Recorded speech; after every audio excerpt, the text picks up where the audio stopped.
What if the answers we seek aren't found in one world, but in the space between them?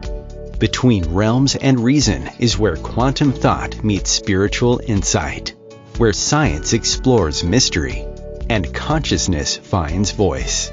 From galactic intelligence to quantum biology, ancient wisdom to future science. Join host Sandie Sedgbeer as she speaks with physicists, filmmakers, mystics, researchers, and revolutionaries.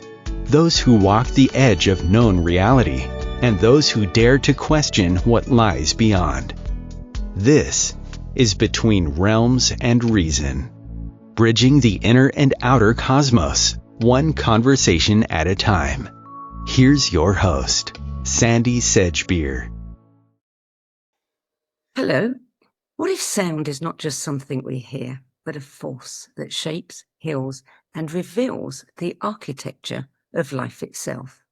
My guest today is scientist, pioneering acoustic physics researcher, and Cymascope inventor John Stuart Reid, whose groundbreaking work in Cymatics is transforming the way that we understand sound, healing, and even ancient wisdom traditions. From restoring red blood cells with music to catalyzing spontaneous healing inside the Great Pyramid, Reid's story reads like science fiction, but it's all backed by science, experimentation, and decades of discovery. We'll explore the secrets of frequency medicine, the potential of vagal nerve stimulation through sound, and what his cymatic experiments inside the sarcophagus of the king's chamber revealed about Egypt's forgotten sonic rituals. John Stuart Reid, welcome. Thank you so much, Sandy. That was a really lovely introduction. I'm really happy to be with you today, and happy birthday for yesterday. Thank you. Thank you so much. So before we get stuck into all the juicy things that you're going to share with us, I want to know, where did this all start for you? Well, it started with you're going to laugh when I tell you, but it really did start with lifting something at a strange angle. I know, it sounds nuts, doesn't it? But actually in 1997, I was due to go out to Egypt to conduct some really amazing experiments in the Great Pyramid, Cymatics experiments. And I had actually built a replica of the sarcophagus in the king's chamber. Why? In order to carry out some, basically to reproduce the experiment, to kind of rehearse it. Well, I bent down at a strange angle to lift something. You know how you're supposed to keep your back flat when you lift something heavy, particularly? Well, I didn't in this case. I think it was because it was at the end of the day, Sandy, and I was tired, and I just didn't think, basically. And anyway, I lifted this heavy case at an angle to put it up onto the bench, and that event changed the whole trajectory of my life changed with that one accident. And I was really annoyed with myself at the time because I had paid quite a lot of money to the Egyptian authorities, to gain the permission to carry out this Cymatics experiment. And so I was in so much pain. Anyway, I took a lot of painkillers. I went to a physiotherapist a couple of times to try to fix me up, but basically nothing touched that pain. And even though, I decided to carry on with the experiments because I had paid so much money, and there was no way that I could cancel or reschedule. Anyway, in the end, I just, probably took far too many analgesic pills and gritted my teeth and decided I would go. And other people carried the heavy equipment. There were two of the largest suitcases you've ever seen, packed with equipment. And there's a funny story attached to that, because when I got to the airport, other people carrying the equipment and so on, was the woman at the check-in rather, and she said, "Have you got any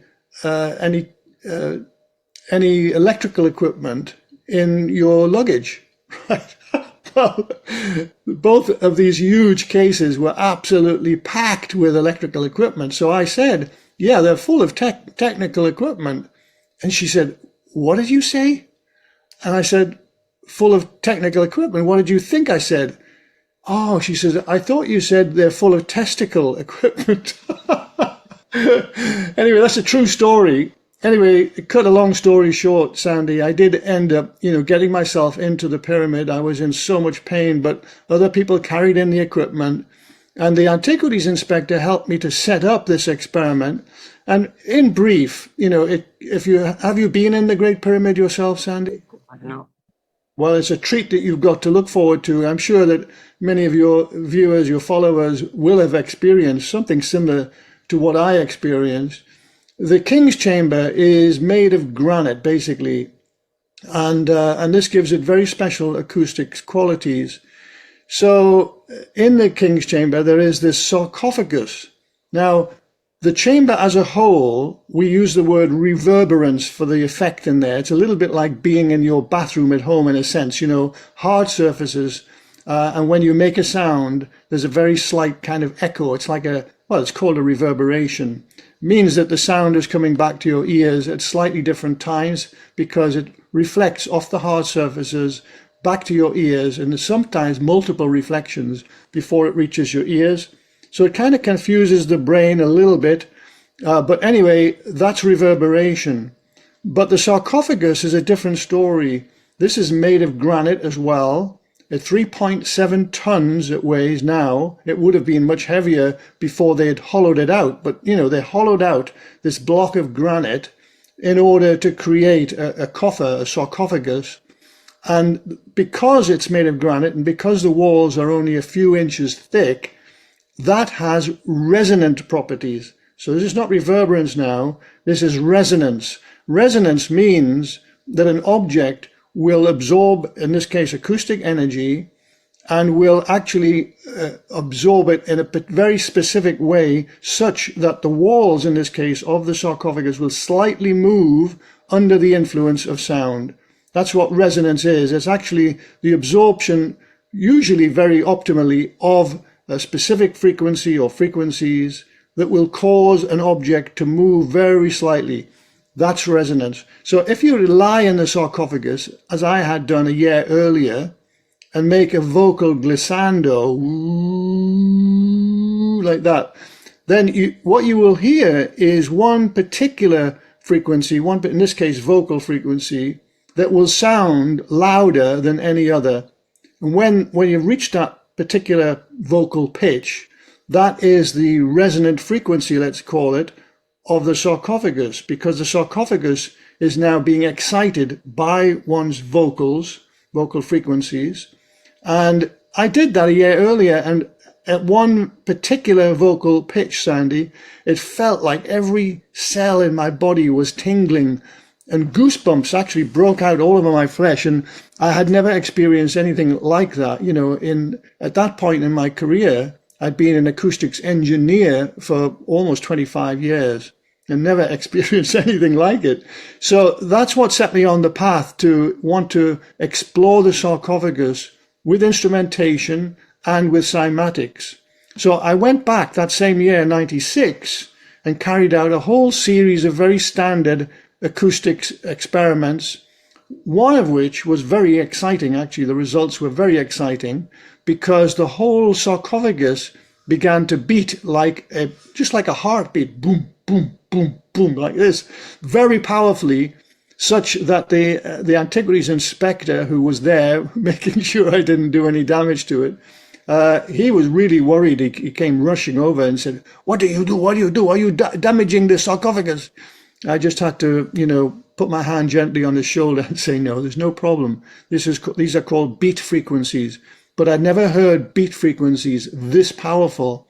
And later, cutting a long story short, that actually turned out to be quite significant, that experiment, because it all relates to rebirth symbolism, the opening of the mouth ceremony, as they call it in ancient Egypt, where the outgoing pharaoh, he's actually died, he's been mummified, and they slit open his mouth to reanimate him, right? So you probably know that the Great Pyramid has been tagged as a resurrection machine, and this is actually mainstream Egyptology. So this was Dr. René Friedman who called the Great Pyramid, in fact all pyramids, resurrection machines, and I go along with that. I think they were designed as resurrection machines.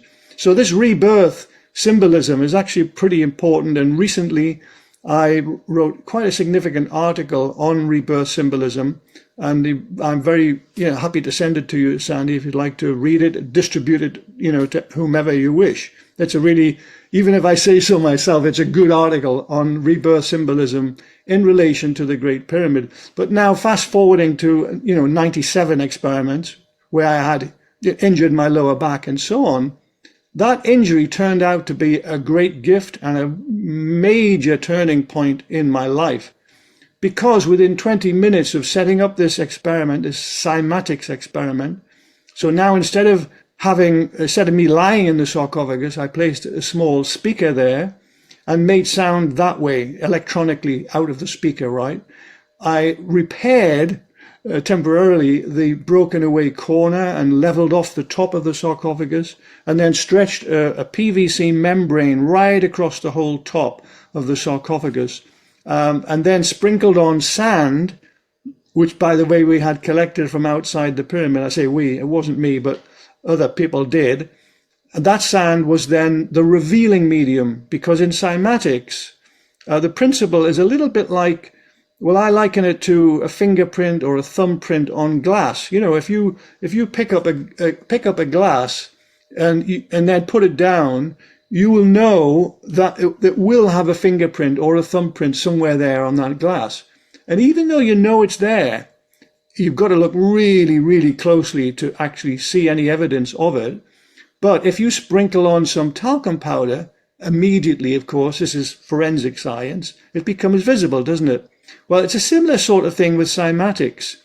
All membranes are exhibiting cymatic patterns all of the time. So your body, your whole skin is a cymatic membrane in that sense. Every membrane of every cell in your body is a cymatic membrane. And every time where you're immersed in a soundscape of any kind, whether it be music or musical instruments or whatever the sound is, then the whole of your body will be exhibiting these cymatic patterns, and every cell will also. But in this case, going back to the Great Pyramid and the Cymatics experiment, I started to see what looked like an ancient Egyptian hieroglyph appear in the sand that we had, sprinkled, or I had sprinkled on the sarcophagus. And I just increased the amplitude just a little bit, and suddenly this beautiful ancient Egyptian hieroglyph, and it's called the Djed pillar, D-J-E-D pillar, and it's actually the backbone of the god Osiris. So when I saw this, I was so excited and surprised. And the antiquities inspector, he had been standing up against the north wall, filing his nails at this point, and probably thinking that this Englishman is a little bit nuts, but, he's paid a lot of money and, he's not really doing any harm, so just let him get on with what he's doing. But now, when he saw this hieroglyph, he rushed across to the sarcophagus and he said, "How you do that? How you do that?" Well, I just had to shrug my shoulders. I had no idea, Sandie. I didn't expect anything like a hieroglyph. I thought, because usually with cymatics, you see kind of, like rose window kind of effects, like mandalas, circular, and usually complex patterns. And I thought I would be able to photograph some of these patterns, and then at different frequencies. And then back in the UK in my lab, I would analyze them. That was my thinking. Didn't expect to see hieroglyphs. Anyway, so what then happened was the antiquities inspector now wanted to engage with me. How can I help you? What can I do? And so we became a little team, and he would be scraping off the sand, and I would be sprinkling on fresh sand and change the frequency. And then another hieroglyph appeared, and another. All these different hieroglyphs. And between some of these hieroglyphs, there were really strange, otherworldly kind of patterns. I call them coral seas. And then there would be a little gap, and then suddenly another hieroglyph would come. So it was amazing. And about 20 minutes into this experiment, still in great pain, you remember, I had been, suddenly I realized that there was no pain in my lower back. All that pain that I'd had for 3 solid weeks had just totally vanished. And in that moment, Sandie, I think you probably know what I'm going to say. I imagined that there would be endorphins flowing in my bloodstream, natural opioids, right? And this is, probably true. Actually, probably I did have some endorphins because I was excited, like who wouldn't be under those circumstances? And so I reasoned in that moment, didn't spend long thinking about it because I just was so excited to get on and, conduct some more experiments. But I did reason in the moment that these are endorphins. Thank you very much, because it's helping me to work without pain. But when I get back outside the pyramid, back to the hotel, this pain's going to come back with a vengeance. But reality is it didn't come back. It never came back. So I knew that something very profound had happened in my biology, and I knew that sound was the root of that. That sound had become the catalyst, if you like, the healing stimulus in order to banish the pain. And so that really lit a fire in me to understand what is it? What was the biology that underpinned that? And then the other thing, was that the Cymatics experiment had been so phenomenally successful that it said to me that this could be a new tool for science. If we can reveal ancient Egyptian hieroglyphs in an ancient Egyptian sarcophagus, what else can we do with this technology? And so you see the result behind me right now, the Cymascope instrument, which is the latest iteration of a whole long series of Cymascope instruments ever since, those days of 1997. So now we have Cymascope instruments in scientific laboratories all over the world. Scientists are using them for many different, to reveal many different aspects of scientific disciplines. So I'm very proud of that instrument.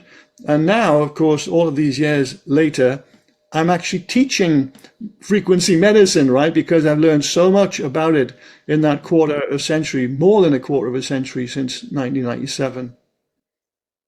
Do you think that the people who created the pyramids, you talk about them being a regeneration chamber. Some people talk about them as being sonic temples, and that they each have their own note. Do you think that the people who created them knew this? Well, in the work that I've conducted, I have found specifically in the Great Pyramid and Red Pyramid frequencies that are extremely close, very similar to each other. And, from an acoustic standpoint, it seemed to me, well, I definitely feel that the ancient Egyptians did have significant acoustics knowledge. One of the experiments that I conducted in the 96 research mission, concerned the positioning of the sarcophagus. And that was a fascinating experiment. And I discovered through that experiment that the sarcophagus itself is now slightly out of position from where it had been originally. So this is the power of acoustics. It can tell us information of that type. But all of the research that I've conducted in acoustics certainly suggests that the ancient Egyptians had significant acoustics knowledge and applied it. And much later in history, if we, now fast forward to the days of Vitruvius, the Roman architect, he certainly was instructed by priest physicians in Egypt. He gained a lot of knowledge from the Egyptians in terms of acoustics. So yes, I think that there's a good case for what you're suggesting here.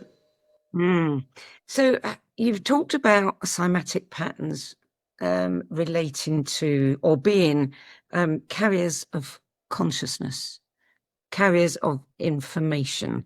Explain that to me. How do they carry information? Well, yeah, there's various sciences that I need to explain here, I suppose, but try to keep it as simple as possible. When we have a thought, or we hold an intention, let's say, then what you have to understand is that in the neurons of your brain, there are biochemical reactions going on. Every time you have a thought, every time you hold an intention, say a prayer, even if you're of that bent, then biochemical reactions are going to cascade throughout your brain. But they don't just stay in your brain, they cascade throughout your whole organism, your whole body, basically. Now, from a physics standpoint, a biochemical reaction is what's termed an inelastic collision between atoms or molecules, let's say, right? Now that term, what it means is that when two molecules, say, collide with each other, it's the magnetic shells around the molecules or the atoms that are colliding. If you think of two bar magnets, you know, at school when you might have played with bar magnets, if you're trying to put two north poles together or two south poles together, they don't want to go together, do they?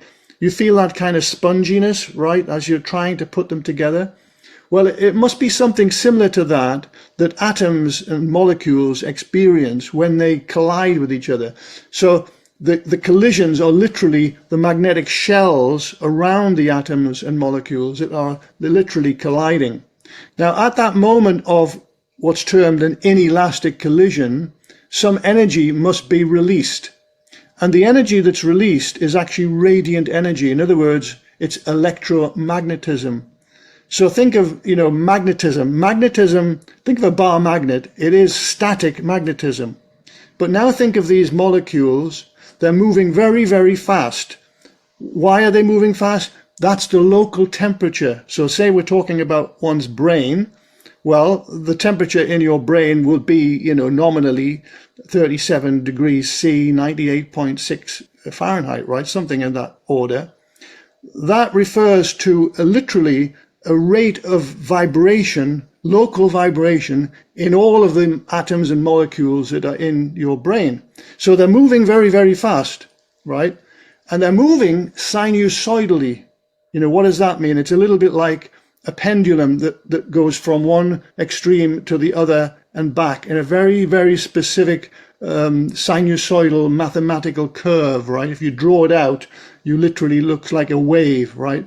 This is sinusoidal energy. So all of the atoms are moving sinusoidally. And when the atoms or the molecules collide with each other, now think of the magnetic fields that are colliding with each other. They're colliding sinusoidally because the actual motions are sinusoidal.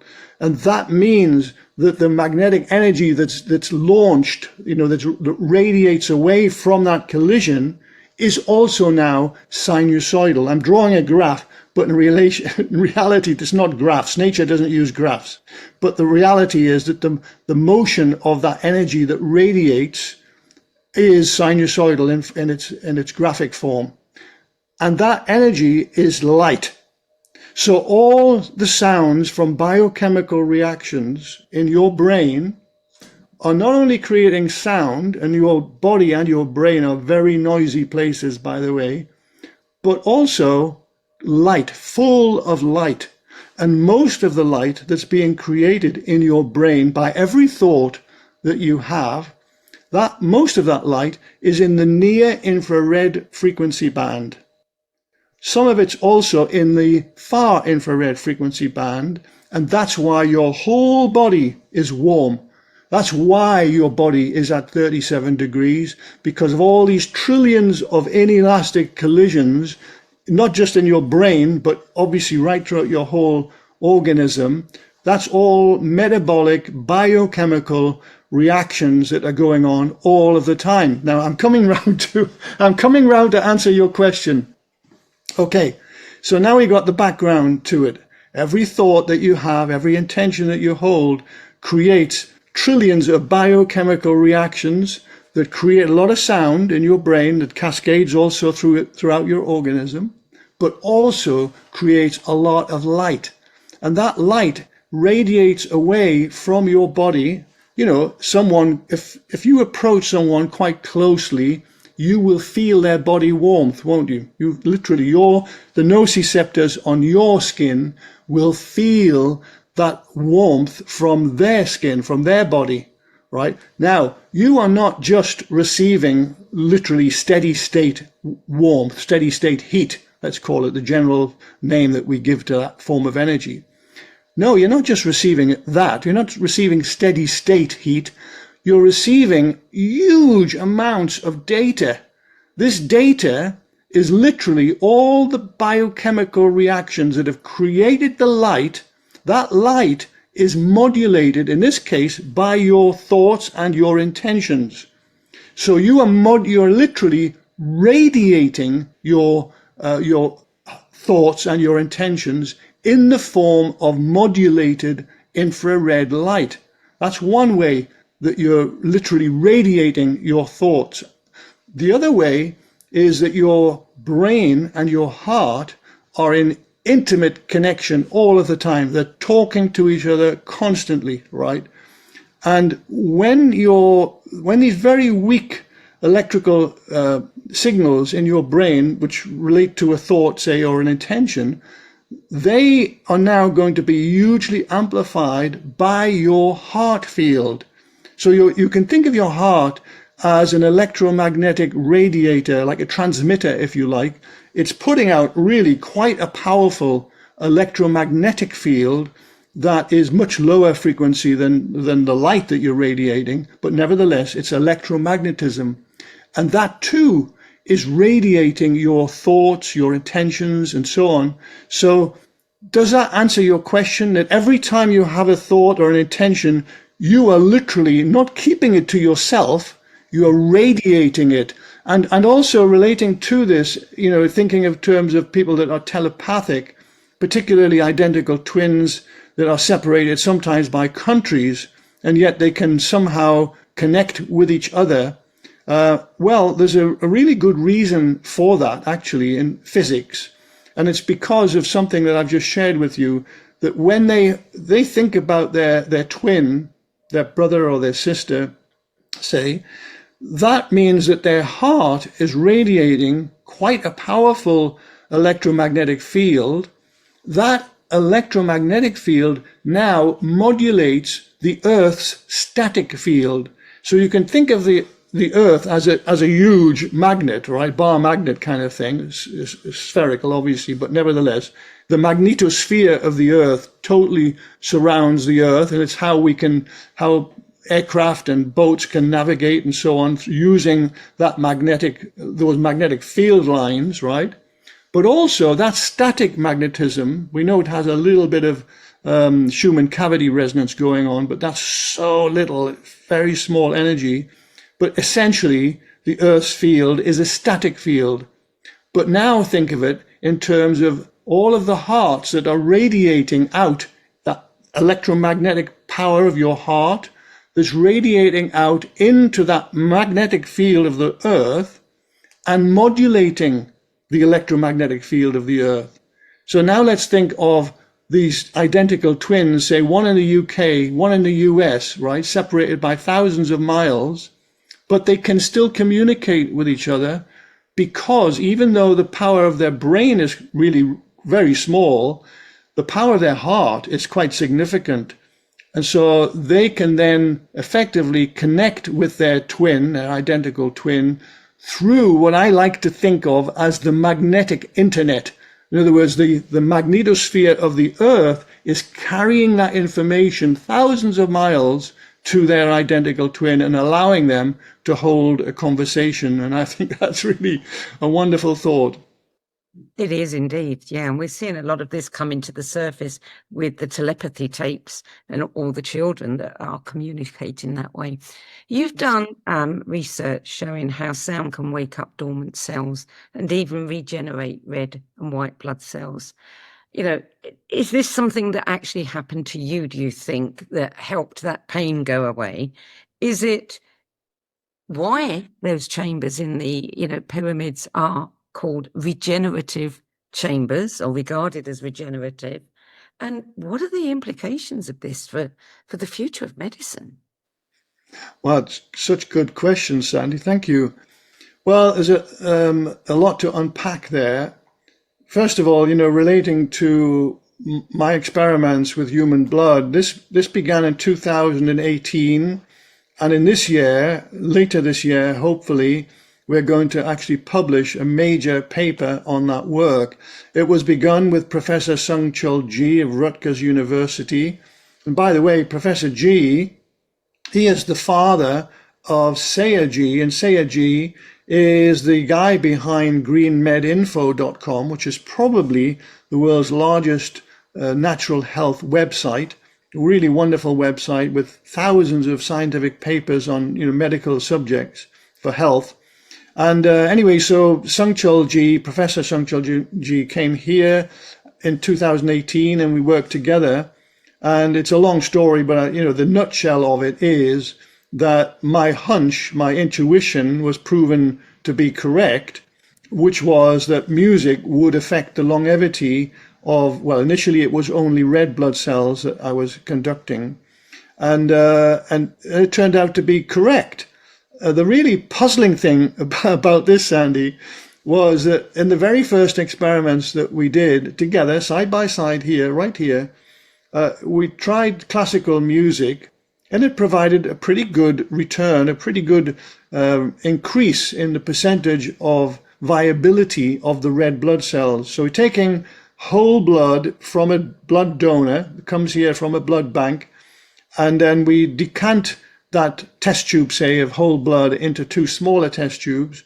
One test tube goes into an incubator with a music speaker in it, a little speaker, so we can play music to that blood. And then the other test tube, well, that goes in a Faraday cage in the lab here. That's very, very quiet environment, but also electromagnetically screened. So if you were to take a radio in there, for example, or a cell phone or a television, none of that would work because no electromagnetism can get past that screen. So that blood is being treated to a very, very quiet, nice time, right? And then the other blood's receiving music. Well, what we found with the classical music was a pretty good return, pretty good increase in viability, which excited us. We were seeing something, well, 12%, for example, 15% even from some pieces of classical music. And we were very excited about that. But then when we tried popular music, wow, that completely outshone the classical music. We were then seeing things more like 20% increase in the viability of the red blood cells. And that was really a big surprise because we had both thought that the classical music would probably outshine popular music. But no, it didn't. It was the completely reverse.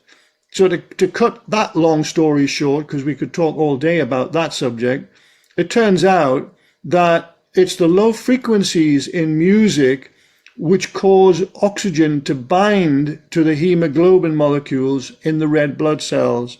So that, the bass beat, boom, boom, boom, of popular music is very similar, when you think about it, Sandie, it's very similar to a heartbeat. Boom, boom, boom, that's your heartbeat, right? Well, in your body, in your circulatory system, every time there's a heartbeat, what that does is that is actually a low frequency pulse of sound. It's low frequency sound. And that low frequency sound travels throughout your whole circulatory system and causes oxygen that's dissolved in your blood from every time you take a breath. That oxygen has to be bound to the hemoglobin. And it turns out that it's the low frequency sound of your heartbeats that causes that binding of the oxygen molecules to the hemoglobin, right? Well, you can probably see where I'm going with this now. The low frequency pulses of sound from the bass beat of popular music, right? Boom, boom, boom. They penetrate deeply into your whole body. And also, so that's a way basically of your bloodstream being supported, in this case, by popular music, right? To cause more oxygen to be bound to the hemoglobin. Now, who would have known that? I mean, until we actually ran the experiment, we were stunned actually by that result and that thought that young people in particular who love low frequency, love this bass beat of popular music, well, it's now known that it's therapeutic as a result of this research, right? You can't make this stuff up. It's really, it was an amazing result. And then in much more recent years, we focused on white blood cells as well. And there is an increase there too, not as high a percentage as from the red blood cells, but nevertheless, an increase of a few percent in the white blood cell viability as well. But coming back to your question about the Great Pyramid and that pain in my lower back, well, the answer is actually very close to what we're talking about right now, about oxygen binding. When someone has a spinal injury, what happens in the spine is an automatic response, which is called the splinting cycle. You know how if you have a broken bone, you would obviously have to have it splinted, wouldn't you? You know, something stiff so that the bone is kept stationary while it has a chance to heal, which takes usually about 6 weeks in the case of a broken bone or a fracture, right? Well, in the case of a spinal injury, your body has this wonderful mechanism. It's called some people call it the splinting cycle. And what it means is that the muscles, say the spina erector muscles in your spine, they go into a kind of spasm. It's like a cramp. You know, when you have a cramp and it, oh my goodness, it is so painful, isn't it? You know, well, it's very similar to a spasm. And the way your body arranges this, basically, it starves oxygen from the muscles deliberately, restricts blood flow, in other words, to those muscles deliberately, so that they go into this spasm. And when they go into the spasm, it's extremely tension, high tension in those muscles. And the reason it's doing that for you is to protect the injury, wherever the injury is. Maybe you damaged a disc or whatever in your spine. It wants you to not move that area of your spine until the healing has happened naturally. And it takes, again, usually a few weeks, depending on the level of damage that you've done in your accident, whatever it is, your injury. It takes a little while for your body to naturally heal. Now, I think, and this is, I can't prove this, but I'm pretty certain about what I'm about to say, is that most of the healing in my back in the 3 weeks after injuring it during those rehearsals with the wooden sarcophagus, in that 3-week period, most of the healing had already taken place, but this splinting cycle was very much in place. And in fact, the splinting cycle actually is more painful than the original injury. It's really very, very painful indeed, because these muscles, you can imagine, they're in such tension, right? And so that's how I was when I went into the pyramid that day, in this extreme pain. And anyway, what then happened was, of course, I was creating low frequency sound in the chamber. Now, we talked right at the beginning, our chat today, Sandie, about reverberation, right? The whole chamber is a reverberant space. And so when I was making this, say, 50 hertz of very low frequency sound in that chamber, it was literally reverberating round the whole chamber in which I'm standing. So, and this low frequency sound was going literally straight through my body and causing the oxygen that was obviously in my lower spine to be bound to the hemoglobin very powerfully, and essentially to release that spasm.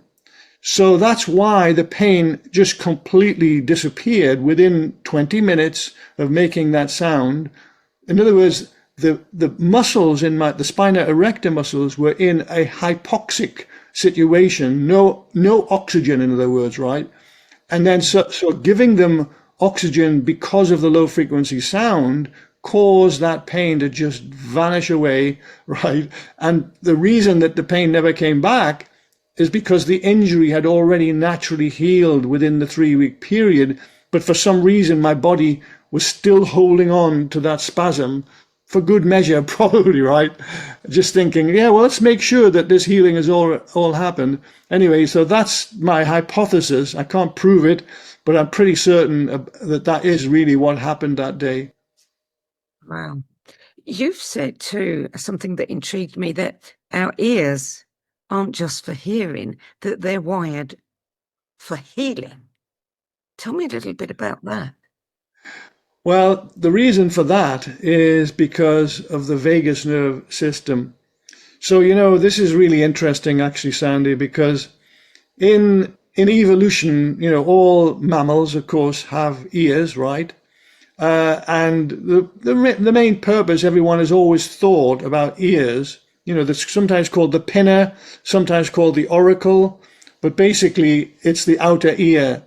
And that outer ear, its main function is kind of like a parabolic dish. It's a little bit like that. It's like a way of collecting, in this case, energy from the environment, sonic energy in this case, right?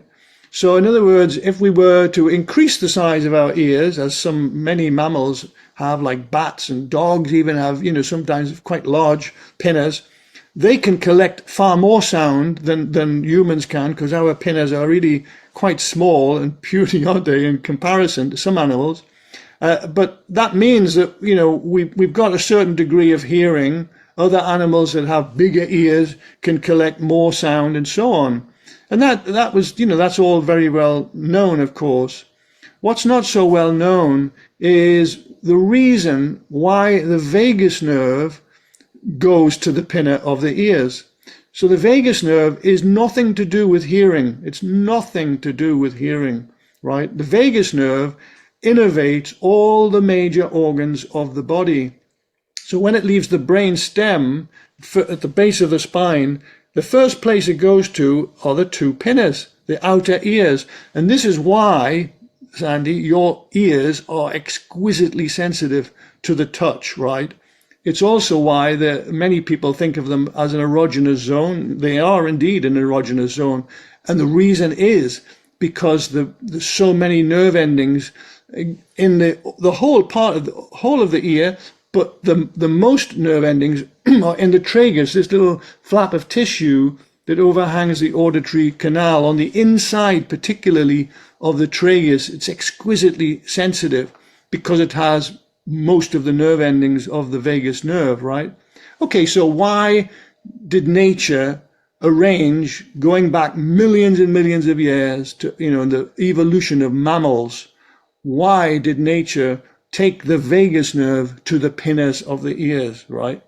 Well, the reason is because the sounds of nature are actually helping the vagus nerve to have better tone, to be toned up, to be tuned up, if you like, right? So it now turns out that the pinna of our ears, like parabolic dishes, are picking up sounds from the environment, not only so that we can hear, so that we have the hearing sense, but also so that our vagal nerve system is nicely tuned up, has nice tone. In nature, of course, those sounds that are helping us to have a good vagal tone are coming from the sound of the wind in the trees. That's a beautiful word, sirism. I love that word, sirism. Coming from perhaps ocean waves, from rivers, busy rivers, even animal sounds, even bird sounds. All of these natural sounds are being picked up by the pinna of the ear, nothing to do with hearing in this case, and going straight down into the vagus nerve system to help keep it in tip-top condition. Now that's a really great thought, and it is really a wonderful mechanism that nature has evolved. But unfortunately, the sounds of nature are not sufficient to counteract chronic inflammation in the body. And this is something that's really, to me, has the most potential of all the research that I've conducted. Even the blood research, I think that what I'm about to share now is even more important than the blood research, because there are millions of people, Sandie, all over the world right now who are in pain and debility because of chronic inflammation. And while we know that mainstream medicine is really superb for treating acute conditions, it's not so wonderful for supporting people with chronic inflammation. There's no pill that can be given. I mean, okay, we know about things like steroids, for example, that can be given in a short term, but it's not a cure. It's not a fix for anyone that has chronic inflammation. But there are many researchers from many different labs all over the world that have discovered that by stimulating the pinna of the ear or the vagus nerve system in the neck, because the vagus nerves also go down the neck. They go straight from the ear, the pinna, to the pharynx and the larynx. There's good news as well, by the way, because it means that we can use our voice to help support vagal tone. So singing, humming, toning, all of these vocalizations also help to support vagal tone. But getting back to this research about chronic inflammation, what's been discovered by many different groups of scientists is that very, very low frequencies can totally reverse chronic inflammation by simply stimulating the vagus nerve system with these very low frequencies. And I'm talking now 5 hertz to 10 hertz. So these frequencies range of human hearing. The lowest note we can hear is probably about 16 hertz, something like that. These are below human hearing. So those very low frequencies, well, they are actually created by waterfalls and by ocean waves. There are some very low frequencies in waterfalls and ocean waves crashing on the ocean shore, but really probably, again, not enough to actually cause to really heal the body from chronic inflammation. What these researchers have found is that if the vagus nerve system is optimally stimulated at these very low frequencies, then what's called a cytokine storm that is raging in their bloodstream, literally 2 types of cytokines that are battling with each other, which causes this chronic inflammation, that storm is abated by these very low frequencies. The cytokines are caused to gradually come back into balance, and the body to return to a full homeostasis, no inflammation, no pain, right? So you might be wondering, well, if this is all true, why is it not being rolled out in hospitals? Well, it's a good question. Why? Why indeed, And it's like, well, okay, who's controlling the medicine of the world? Who's deciding, what we get and what we don't get, right? Well, one of the most exciting things, to me about teaching what I now teach, through the Shift Network and other organizations, is that I get the chance to share this knowledge. So now I'm about to share with all of your viewers and your followers how, if you know someone that has chronic inflammation, say someone that has fibromyalgia or some other autoimmune disease, that's really causing terrible pain for the person, if they purchase a set of really high quality headphones, these headphones have to have a frequency response that starts at 5 hertz. If you look at the published frequency response and it starts at 5, there's 1 or 2 that even start at 4, but 5 is very good if you can get, headphones that start at 5. Then that's the first step in healing that person or yourself. If you have chronic inflammation, you must be able to optimally stimulate the vagus nerve system through full ear headphones, not those little earbuds. They won't cut it, right? Nor will any kind of Wi-Fi headphones. If you look at the specification of all Bluetooth headphones and Wi-Fi headphones, they all start at 20 hertz. It won't cut it. That doesn't mean you won't get some response, but it won't be optimal. If you want optimal response, it must have a frequency response that starts at 5. So the headphones that I usually recommend, Sandie, are Beyer Dynamic, B-E-Y-E-R Dynamic, DT770 Pro. And there's also a new model right now, DT770 Pro X. The X, I think, is just like a special edition. I don't think it's going to be around for very long.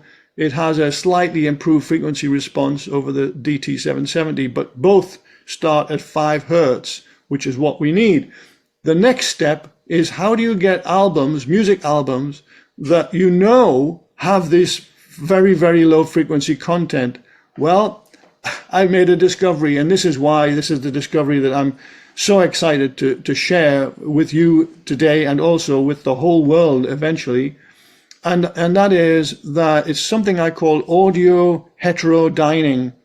Now, heterodyne, the word heterodyne, simply means to mix frequencies together to create new frequencies. It's a very common term used in electronics, in broadcast electronics, for example, where you want to be able to take a very high frequency and bring it down to a lower frequency because it's easier to work at lower frequencies when you're trying to amplify something. So heterodyning is really well known in the electronics industry, but it's unknown in the audio industry. And I made this discovery just a couple of years ago now. It turns out that when certain albums of music are played, these albums create these very low frequencies in real time. What I mean by that is these really low frequencies are not on the album, right? They're not produced in the recording studio or anything like that. No, no, no. These are made for you. They're created, let's say, in real time as the album plays. And so as the album's playing, specific frequencies mix together and create these new very low frequencies. Now, when I first discovered this, I was absolutely astonished because I had been in sound all of my career, right, up to that point, and still am, and yet I didn't know this fact, right? Anyway, it turns out to be a really wonderful discovery. And now I have a list of albums that have this magical effect. And I'm very happy to share that with you and your followers, because, you know, this list of albums needs to be out in the world so that people can basically know which music to buy in order to gain this optimal vagus nerve healing frequency situation. So that's it in a nutshell, Sandie. Wow. So, is this something, is there a time limit? Do we need to sit with the music and the headphones for 10 minutes a day or 2 hours a day, something? Well, it's a good question. I'm recommending, I'm not a medical doctor, right? This is the first thing I must say here. I'm not a medical doctor. I now know a lot of, I'm an acoustic physicist basically, but I also have a great deal of knowledge now in biology, but still I'm not an MD. So anyone that has this situation going on for them, they have chronic inflammation, they've just heard this, conversation between Sandie and John Stuart Reid, right? And they are thinking about buying these headphones. The first thing you need to do really is to go and see your MD and just make sure that there's no contraindicated reason. There's no reason why you shouldn't listen to good quality music through headphones. I know that sounds a little bit nuts, but really they should do that, right? To follow proper protocol, proper etiquette, So assuming that the MD says, of course you can listen to all the music you want, The truth is that you can't overdose on music. I don't know anyone who would ever say that to you, that you can overdose on music. So what I have been recommending to people that have written to me specifically, that have, tuned in for my various courses on the Shift Network or wherever, that they know someone or they have chronic inflammation themselves, I've been saying at least 2 full albums a day, like say 1 in the morning, 1 full album, that's an hour. Usually most albums are about an hour. 1 album in the morning, 1 in the evening. Now, or more if their intuition guides them to have more, maybe 3 albums a day, right? And one of the great things about listening to beautiful music like that, Sandie, is that you can do other work. If it depends on what the music is, mind you. Some music really engages you, right, to the degree that it might hold your consciousness. But there are some types of music, and they're on this list that I'm going to share with you, where you could listen to the music, you could experience the music, and do other work simultaneously. The one little drawback, I suppose, with this system is it's a pity that there are no headphones that are cord attached that have this 5 hertz starting frequency response. The only headphones that will do that are cord attached headphones. And that's a little bit limiting, obviously. It means you can't go around vacuuming your home or something because unless maybe you could if you had a media player on your belt, maybe you could do that.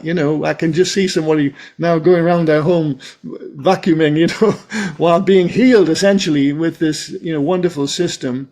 But I'm very excited about it because it has such huge potential, and not only for physical ailments, such as we've been talking about, but also if you read the research about vagal nerve stimulation for example, for depression, for Alzheimer's, for many different, brain conditions, vagus nerve stimulation can help there as well. And also vagal stimulation has been shown to help with heart conditions, with sexual function, with diabetes. There are millions of people suffering with diabetes, and yet the pancreas, like many of the other major organs in the body, is innervated by the vagus nerve, right? So now you get the idea that, and this is only hypothetical, mind you, I don't have any actual proof of this, but hypothetically, if you were to optimally stimulate the vagus nerve, that would cause optimal stimulation of the pancreas, and then perhaps cause a proliferation of beta cells, which obviously are the cells which are missing essentially from someone that has diabetes.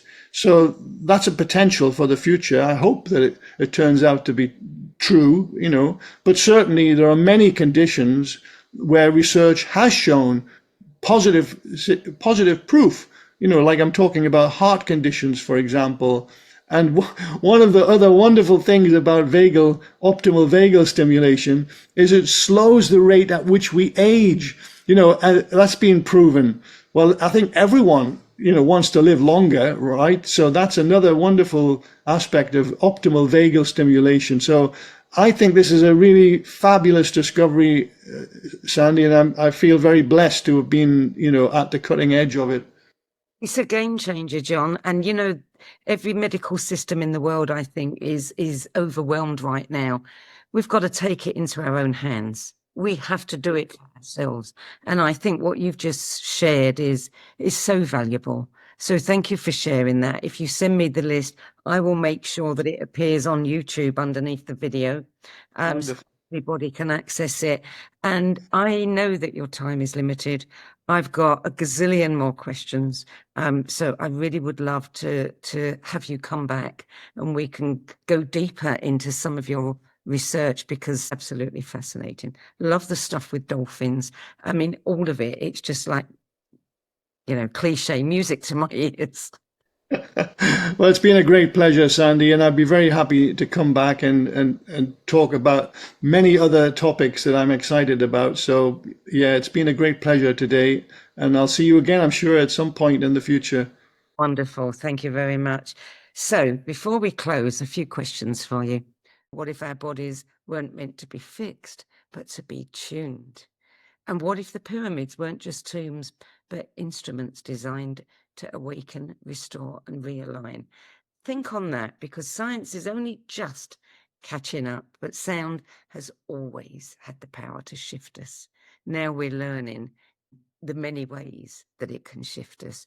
So I'll leave you with those thoughts. Ponder them.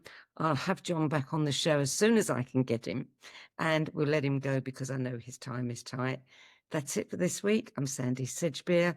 I look forward to seeing you at the same time next week. Meantime, check out John Stuart Reid's works at Cymascope.com and his courses at theshiftnetwork.com. Thanks for joining us. Many blessings. If today's conversation sparked your curiosity, you'll love our other shows. The Synergy Sessions, where leading-edge thinkers collide in bold, unscripted dialogues that ignite new possibilities.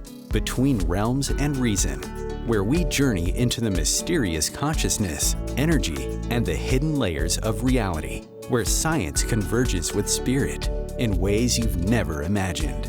And the No BS Spiritual Book Club, where leading-edge new thought speakers, teachers, authors, and luminaries who've walked this path before you share the 10 books that had the biggest impact on their life journey. All 3 shows are available on YouTube, Spotify, Substack, and all major podcast platforms. For more information, visit sedgbeer.com. That's SEDGBEER.com.